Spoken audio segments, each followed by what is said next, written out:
देखिए दोस्तों, class 11 micro economics के लिए एनसीईआरटी पढ़ना काफ़ी ज़्यादा कॉम्प्लिकेटेड टास्क है, क्योंकि एनसीईआरटी की जो थ्योरी रहती है वो काफ़ी ज़्यादा कॉम्प्लेक्स है। ऐसे ऐसे वर्ड्स का यूज़ किया गया है जो शायद आपको समझ में ना आए। ओवरऑल आप एक कनेक्शन नहीं बना पाते क्लास 11 माइक्रो इकोनॉमिक्स की एनसीईआरटी के साथ। इसीलिए ये कंसिडर किया जाता है कि क्लास 11 माइक्रो इकोनॉमिक्स और क्लास 12 मैक्रो इकोनॉमिक्स के लिए आपको रिफ्रेशर्स ही पढ़नी चाहिए। तो आज की इस वीडियो में मैं लेकर आया हूँ वीके पब्लिकेशंस की micro economics for class 11 book का रिव्यू। इस बुक को टीआर जैन और वीके ओरी ने लिखा है। आज की इस वीडियो में हम देखेंगे इस बुक के कंटेंट को। वैसे मैं आपको बताना चाहूँगा कि 13 चैप्टर्स में इस बुक को प्रेजेंट किया गया है। ये सीबीएसई द्वारा प्रिस्क्राइब सिलेबस पर ही बेस्ड है। अराउंड 500 पेजेस में ये बुक प्रिपेयर की गई है। काफ़ी ज़्यादा कलरफुल और इलस्ट्रेटिव वे में इस बुक को प्रेजेंट किया गया है। अगर इस बुक के साथ आप पढ़ाई करते हैं तो आपके कंसेप्ट भी क्लियर होंगे, साथ के साथ आप अपने एकेडमिक्स में भी काफ़ी अच्छा परफॉर्म करोगे।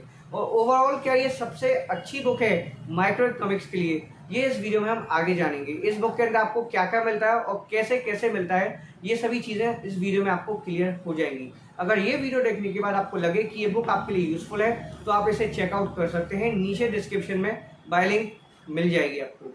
405 इस बुक की एमआरपी है, लेकिन डिस्काउंटेड रेट्स पे ये बुक आपको अवेलेबल है। तो दोस्तों चलते हैं इस बुक की तरफ और डिसाइड करते हैं इस बुक के कंटेंट को। पता करते हैं कि ये बुक आपको कितना हेल्प कर सकती है आपकी कंसेप्चुअल क्लैरिटी में माइक्रो इकोनॉमिक्स की, और साथ के साथ आप अकेडमिक्स में कितना अच्छा परफॉर्म कर सकते हो after referring to this text. So let's get started without any further delay.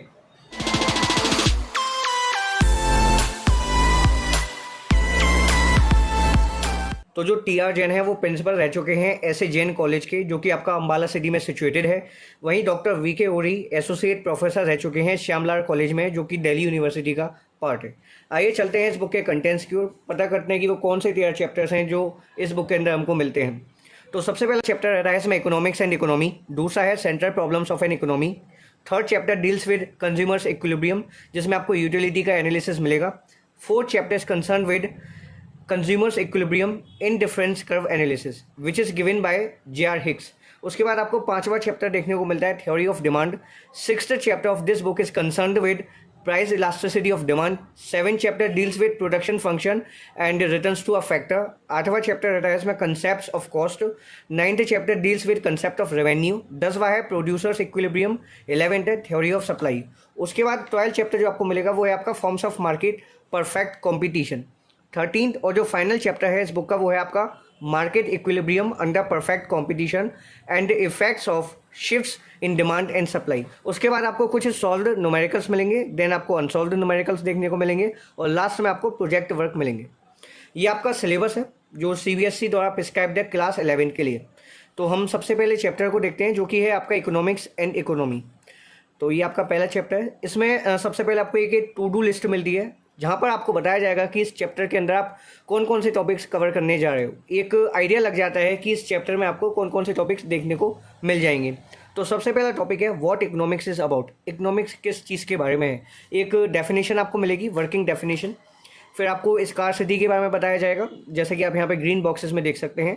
तो स्पेसिफिकली अगर मैं बात करूँ तो मेजॉरिटी केसेस में जो आपको ये ग्रीन बॉक्सेस देखने को मिलेंगे, इनमें आपको डेफिनेशन देखने को मिलेगी। जैसे कि यहाँ पे इकोनॉमिक्स की डेफिनेशन है, स्कार्सिटी की डेफिनेशन है, चॉइस किसको कहते हैं वो आपको पता चलेगा। साइड में आप यहाँ पे देख सकते हैं ये एक येलो के शेड में एक बॉक्स गिवन है जहाँ पे आपको स्कार्सिटी और ऑल्टरनेटिव यूजेस के बारे में बताया जाएगा। बेसिकली अगर मैं बात करूँ तो रिसोर्सेज की कैरेक्टरिस्टिक्स आपको पता चलेंगी। फिर आपको एक फ्लो चार्ट मिलता है जिसमें आपको इकोनॉमिक्स का एसेंस समझाया जाएगा। Economics is a science of human behaviour. फिर आपको माइक्रो इकोनॉमिक्स और मैक्रो इकोनॉमिक्स के बारे में पता चलेगा। दोनों ही डोमेन्स की आपको डेफिनेशंस मिलेंगी।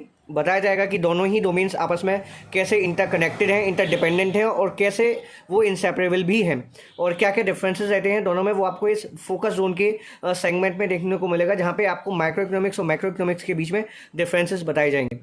फोकस जोन में बेसिकली आपको कंसेप्ट्स का क्रक्स मिलता है इस बुक के अंदर, जो भी आपको फोकस जोन मिलेंगे। फिर आपको पॉजिटिव और नॉर्मेटिव इकोनॉमिक्स के बीच में जो अंतर है वो आपको बताया जाएगा। पॉजिटिव स्टेटमेंट्स की आपको कैरेक्टरिस्टिक्स बताई जाएंगी। फिर आपको नॉर्मेटिव इकोनॉमिक्स के बारे में बताया जाएगा। फिर आपको एक ये फोकस जोन मिलता है जहाँ पे आपको पॉजिटिव इकोनॉमिक्स और नॉर्मेटिव इकोनॉमिक्स में एक डिफरेंस देखने को मिलेगा। अब इकोनॉमी क्या है, एक सिंपल इकोनॉमी क्या होती है, ये सब आपको यहाँ पे बताया जाएगा। तो कंप्लीट थ्योरी आपको देखने को मिल जाती है पहले चैप्टर में। एक इंट्रोडक्शन मिलता है आपको इकोनॉमिक्स के बारे में और इकोनॉमी के बारे में। फिर आपको आपको समरी मिलती है जैसे ही चैप्टर ओवर होता है। कहने का मतलब है जैसे ही चैप्टर की थ्योरी ओवर होती है आपको समरी देखने को मिल जाती है। आपने जो कुछ भी पढ़ा है उसका एक आपको जिस्ट देखने को मिल जाएगा। फिर आपको ये एक्सरसाइज मिलती है जिसमें सबसे पहले आपको ऑब्जेक्टिव टाइप क्वेश्चंस मिलेंगे, जैसे कि आप यहाँ पे देख पाए होंगे। ऑब्जेक्टिव टाइप क्वेश्चंस में सबसे पहले आपको मिलते हैं एमसीक्यूज, उसके बाद आपको choose appropriate word and fill in the blank वाले क्वेश्चंस मिलेंगे, असर्शन रीजन बेस्ड वाले क्वेश्चंस मिलेंगे, ट्रू और फॉल्स वाले क्वेश्चंस मिलेंगे आपको। उसके बाद case based questions, choose the correct alternative, data based miscellaneous questions, concept based objective questions. तो वाइड वैरायटी मिल जाती है आपको क्वेश्चंस की। बेसिकली अभी हम जो देख रहे हैं वो ऑब्जेक्टिव क्वेश्चंस हैं। इसके बाद आपको हॉट्स एंड एप्लीकेशंस यानी कि हायर ऑर्डर थिंकिंग स्किल्स और एप्लीकेशंस वाले क्वेश्चंस देखने को मिलेंगे जिनके आपको आंसर्स भी गिवन है। फिर आपको ये analysis and evaluation based questions, basically एक क्वेश्चन मिलता है पहले चैप्टर में। फिर आपके NCERT questions with hints two answers, तो आपको हिंट मिलती है जिससे कि आप आंसर राइटिंग कर सको। तो एनसीईआरटी टेक्स्ट बुक में जो भी क्वेश्चंस रहते हैं इस चैप्टर से रिलेटेड वो आपको मिलेंगे। फिर आपके ये miscellaneous questions and reference to the text for answers. Questions के आगे आपको ये मेंशन क्यों मिलता है कि इस क्वेश्चन का आंसर आपको किस पेज से मिल सकता है इस बुक के। फिर आपको ये डूज एंड डोंट्स, कुछ टिप्स एंड ट्रिक्स बताई जाएंगी। मतलब आपको जितने भी मिसकंसेप्शंस हो सकते हैं इस चैप्टर को पढ़ने के बाद वो आपको यहाँ पे क्लियर हो जाएंगे। फिर आपका ये दूसरा चैप्टर है central problems of an economy. सबसे पहले आपको एक टू डू लिस्ट मिलेगी, इकोनॉमिक प्रॉब्लम क्या है उसके बारे में आपको पता चलेगा। फिर इकोनॉमिक प्रॉब्लम आखिर क्यों अकर होती है वो आपको पता चलेगा। Central problems of an economy जो कि 3 होती है, what to produce and in what quantity. Second है how to produce and third one is for whom to produce, किसके लिए प्रोड्यूस करना है। तो इन्हीं सब के बारे में आपको जानकारी देखने को मिलेगी। ग्रीन बॉक्सेस आपको मिल जाते हैं जहाँ पे कुछ आपको एक्स्ट्रा इन्फॉर्मेशन मिल जाती है। बीच बीच में दोस्तों आपको ये हॉट्स यानी कि हायर ऑर्डर थिंकिंग स्किल्स वाले क्वेश्चंस मिलेंगे विद आंसर्स, जैसे कि आप देख सकते हैं why do the central problems arise in all economies rich और पुअर। फिर आपको solution of central problems in different economies.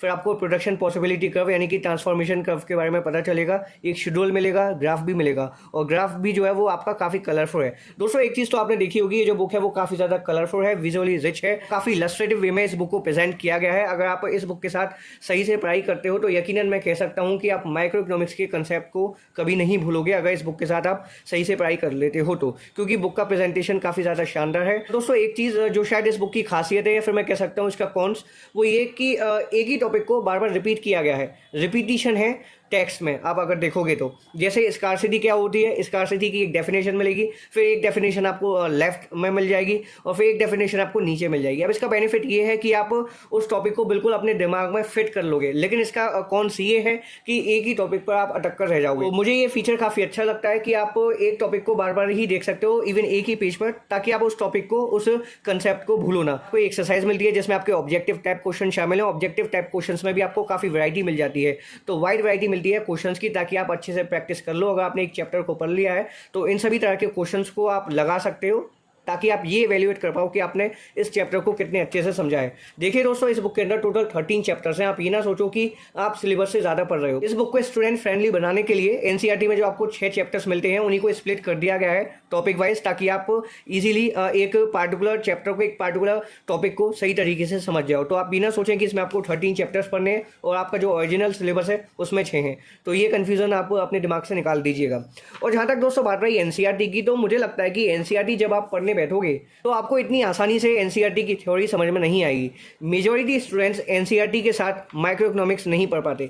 अब ऐसा क्यों है वो मैं नहीं जानता, लेकिन जहाँ तक मुझे पता है कि उसकी जो लैंग्वेज है वो काफ़ी ज़्यादा कॉम्प्लेक्स है, कॉम्प्लिकेटेड वर्ड्स का यूज़ किया गया है, एक कनेक्शन नहीं बन पाता स्टूडेंट्स का माइक्रो इकोनॉमिक्स की एनसीईआरटी के साथ। तो इसलिए मैं सजेस्ट करता हूँ, और इवन काफ़ी टीचर्स, काफ़ी स्टूडेंट्स यही रिकमेंड करते हैं कि क्लास 11th और क्लास 12th इकोनॉमिक्स के लिए तो हमको रिफ्रेशर ही पढ़नी है। ये 3rd चैप्टर रहता है इस बुक का, कंज्यूमर्स इक्विलिब्रियम यूटिलिटी एनालिसिस। तो चैप्टर की स्टार्टिंग टू डू लिस्ट के साथ होती है, कंप्लीट थ्योरी आपको देखने को मिल जाती है। इस बुक में जो कंटेंट को प्रेजेंट किया गया है वो काफ़ी अच्छे तरीके से प्रेजेंट किया गया है। कलरफुल ये बुक रहती है, पेजेस क्वालिटी भी काफ़ी अच्छी है इस बुक की। बीच बीच में जो आपको हाईलाइटेड चीज़ें मिलती हैं, जैसे कि आपका फोकस जोन हुआ, हॉट्स का पोर्शन हुआ, आपके ग्राफ्स और टेबल्स रहते हैं, उनको भी कलर फॉर्मेट में प्रेजेंट किया गया है। तो ये सभी चीज़ें आपको काफ़ी मदद करती हैं कंसेप्ट को क्लियर करने में। तो अगर आप क्लास 11 के स्टूडेंट हो, माइक्रो इकोनॉमिक्स को सीखना चाहते हो, तो आप इस बुक के साथ जा सकते हो। ये बुक आपको आपके कंसेप्चुअल क्लैरिटी में काफ़ी हेल्प करेगी। इसके साथ साथ आप अपने एकेडमिक्स में भी अच्छा परफॉर्म करोगे अगर इस बुक के साथ आप पढ़ाई करते हो।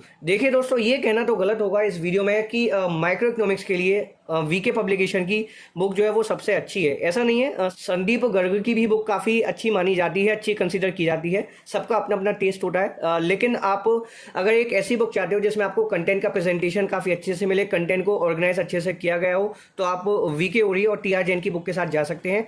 ये बुक आपको डेफिनेटली हेल्प करेगी। तो ये बुक आपको कंप्लीट मटेरियल ऑफर करती है। इसमें आपको कंसेप्चुअल क्लैरिटी भी हो जाएगी और आप रिवीजन भी कर सकते हो after solving all the questions. Chapter के एंड में तो आपको समरी मिलती है, तो उससे आपको एक रफ आइडिया लग जाता है कि इस चैप्टर में आपने क्या क्या पढ़ा है। इसमें आपको सॉल्व्ड फॉर्म में और अनसॉल्व्ड फॉर्म में न्यूमेरिकल्स मिल जाते हैं चैप्टर वाइज। अगर आप अपने कंसेप्ट्स को क्लियर कर चुके हो तो आप इन न्यूमेरिकल्स को सॉल्व कर सकते हो, काफ़ी अच्छे से आपकी प्रैक्टिस हो जाएगी। क्योंकि न्यूमेरिकल्स जो रहते हैं वो काफ़ी ज़्यादा इंपॉर्टेंट है, ना सिर्फ क्लास 11 के लिए बल्कि आफ्टर डेट अगर आप इकोनॉमिक्स को परस्यू करते हो ग्रेजुएशन में, पोस्ट ग्रेजुएशन में। ये आपका प्रोजेक्ट वर्क है। इसमें आपको सबसे पहला प्रोजेक्ट मिलता है price elasticity of demand measurement and applications. Complete theory मिलेगी, प्रोसीजर आपको बताया जाएगा कि कैसे आपको प्रोजेक्ट वर्क रेडी करना है। तो दोस्तों ये बुक एक अच्छा ऑप्शन साबित होगी आपके लिए अगर आप क्लास 11 के स्टूडेंट हैं और माइक्रो इकोनॉमिक्स को सीखना चाहते हैं, अपने एकेडमिक्स में अच्छा परफॉर्म करना चाहते हैं। बुक को काफ़ी अच्छे से प्रेजेंट किया गया है, कंटेंट अच्छे से ऑर्गेनाइज्ड है, सभी तरह का कंटेंट मिल जाता है। कंप्लीटली ये बुक आपकी एनसीईआरटी क्लास 11 माइक्रो इकोनॉमिक्स की बुक पर बेस्ड है। तो इस बुक के साथ आप जाना चाहें तो जा सकते हैं, डिस्क्रिप्शन में आपको बाय लिंक मिल जाएगी। बाकी अगर आपको कोई भी क्वेरी हो, कोई भी डाउट हो इस बुक के रिगार्डिंग या फिर क्लास 11 माइक्रो इकोनॉमिक्स के रिगार्डिंग, तो आप कमेंट सेक्शन में पूछ सकते हैं। I will try my best to solve all your queries and doubts. तो फिलहाल इस वीडियो में इतना ही। वीडियो पसंद आए तो एक लाइक कीजिएगा, चैनल पर अगर आप नए हो तो चैनल को सब्सक्राइब कीजिए ताकि ऐसी ही वीडियोज़ आपको आगे भी मिलती रहें। तो दोस्तों मिलते हैं अगली वीडियो में। Thank you for watching this video.